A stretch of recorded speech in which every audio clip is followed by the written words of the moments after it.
Hi, here in this video, let's discuss the novel Half of a Yellow Sun by Chimamanda Ngozi Adichie. This gripping novel set against the backdrop of the civilian civil war in the 1960s, when the Igbo people attempted to secede from Nigeria to found the Republic of Biafra. The novel depicts the ravages of war as seen through the eyes of a handful of mostly Igbo characters, whose personal lives become inextricably intertwined with the fate of their country. Let's look at the complete summary of the novel. Half of a Yellow Sun by Chimamanda Ngozi Adichie. Half of a Yellow Sun is a novel by Nigerian author Chimamanda Ngozi Adichie, published in 2006 by Fourth Estate in London.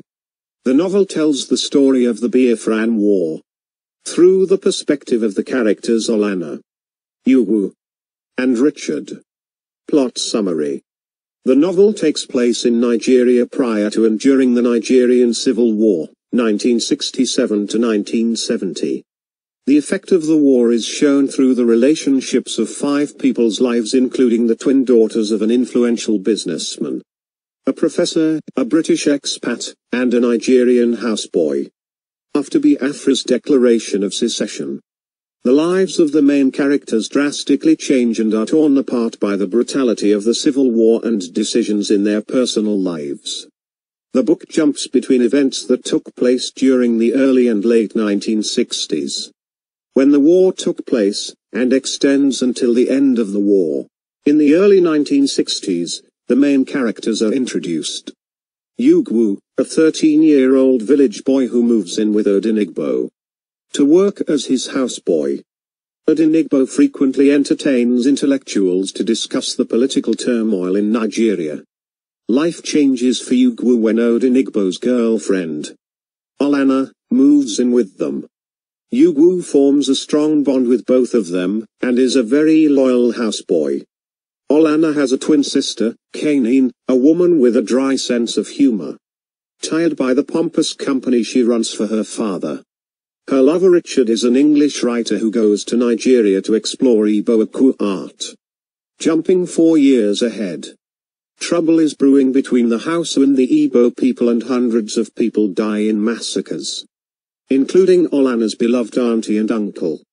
A new republic, called Biafra, is created by the Igbo.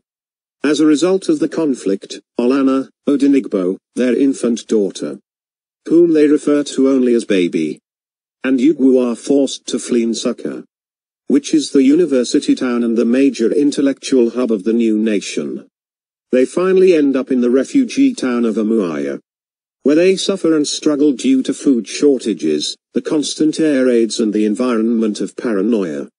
There are also allusions to a conflict between Olanna and Kanine, Richard and Kanine, and between Olanna and Odenigbo. When the novel jumps back to the early 1960s, we learn that Odenigbo has slept with a village girl, Amala, who then has his baby. Olanna is furious at his betrayal, and sleeps with Richard in a moment of liberation. She goes back to Odenigbo, and when they later learn that Amala refused to keep her newborn daughter, Olanna decides that they would keep her. During the war, Olanna, Odenigbo, baby, and Ugwu live with Kanine and Richard, where Kanine was running a refugee camp. Their situation is hopeless, as they have no food nor medicine.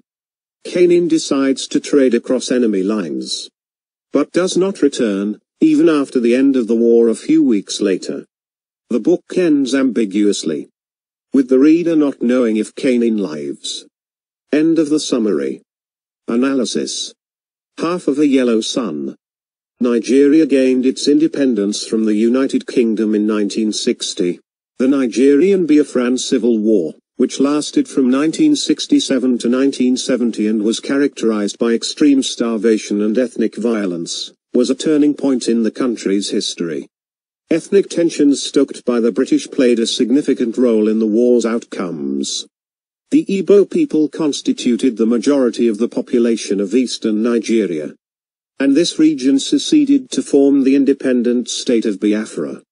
The Republic of Biafra is represented by half of a yellow sun, which appears on both the country's national flag and military uniforms. through the eyes of four ethnically Igbo characters: Olanna, Odenigbo, and Canaan. This novel chronicles the Nigerian Biafran Civil War from its inception to its conclusion. The story of Half of a Yellow Sun is told in 4 parts from the third-person point of view. A change in point of view is represented in each chapter, with the narrative alternating between Ugwu, Olanna Ozobia, and Richard Churchill. The first and third installments take place in the early 1960s. The events of parts 2 and 4 take place in the late 1960s. Primary goal of these divisions is to draw a contrast between the life of privilege led by the characters in early 1960s and the poverty of war depicted in the late 1960s. Also included are a series of sexual infidelities committed by Odenigbo, Olanna, and Richard that take place during part 3 of the storyline. In the first installment, 13-year-old Ugwu leaves his village to work for Odenigbo, a revolutionary university professor who lives in a large home in Nsukka. In the second installment, Ugwu returns to his village. Olanna, the daughter of a wealthy Nigerian chief, pays a visit to Odenigbo a short time after this occurs. Ugwu discovers that she will be moving in soon. Ugwu is initially envious of Odenigbo's feelings for Olanna, but he eventually develops a friendship with his master's lover as a result of this. When Olanna decides to move in with Odenigbo, she is apprehensive, fearing that she will fall out of love with him. She initially refuses to marry him, but she eventually agrees to try to conceive a child with him in the future. Canaan, Olanna's aloof twin sister, runs her father's business in Port Harcourt, where she lives with her mother. Richard is a shy Englishman who is attempting to write a book about his experiences in Nigeria. A sense of disconnect exists between him and his community of racist expatriates in Nigeria. When he and Canaan meet at a party, he is immediately taken in by the latter. They begin an affair that will last for the duration of the novel. During the second installment, we learn that something has occurred that has caused dissatisfaction between Odenigbo and Olanna. That they have been separated for a period of time, and that they now have a daughter, baby. There are a number of disturbing events that take place throughout these chapters that herald the beginning of World War II. Richard is present when the Igbo people are massacred in their thousands.